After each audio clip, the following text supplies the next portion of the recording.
Illum sar l-iskambju tal-awguri għas-sena l-ġdida bejn il-mexxejja tal-pajjiż.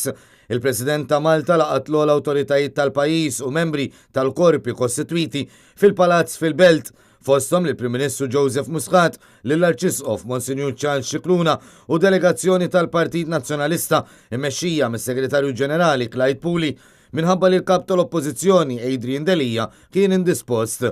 Kien l-Arċisqof ta' Malta l-ewwel li marant il-President, aktar tard il-President laqat ukoll il-Prim Ministru, membri tal-Kabinett, kif ukoll l-Speaker tal-Parlament li kien akkumpanjat minn numru ta' deputati tal-Oppożizzjoni u tal-Gvern.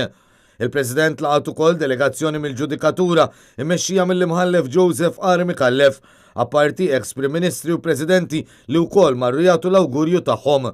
Id-delegazzjoni tal-Partit Nazzjonalista żaret ukoll il-Palazz tal-Arċisqof u l-Parlament fejn tat l-awgurju lill-Arċisqof ta' Malta u lill-Speaker tal-Kamra Angelo Farrugia. Id-delegazzjoni tal-Partit Nazzjonalista kienet iffurmata wkoll minn David Agius, Kristi De Bono, Jean-Pierre De Bono, Ivan Castillo u Graziella Tartprevi. Il-President ta' Malta fil-messaġġ tagħha sostniet li l-libertà tal-espressjoni isagra f'demokrazija u għandha ssir b'mod responsabbli. Appellat ukoll għal-liġi għad-drittijiet ta' tfal biex kunu paralleli mal-Konvenzjoni tan-Nazzjonijiet Uniti.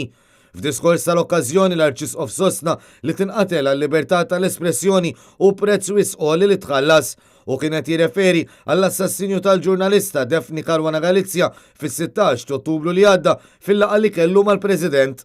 L-Arċisqof sostna li rridu nipproteġu l-libertà tal-espressjoni.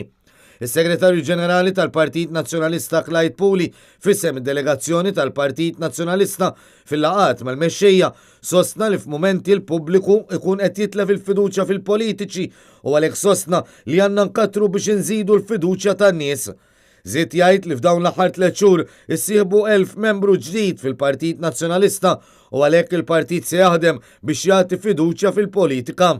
Fl-awgurju mal-President, Clyde Pooley feraħ li l-President għas-somma rekord miġbura fl-istrina.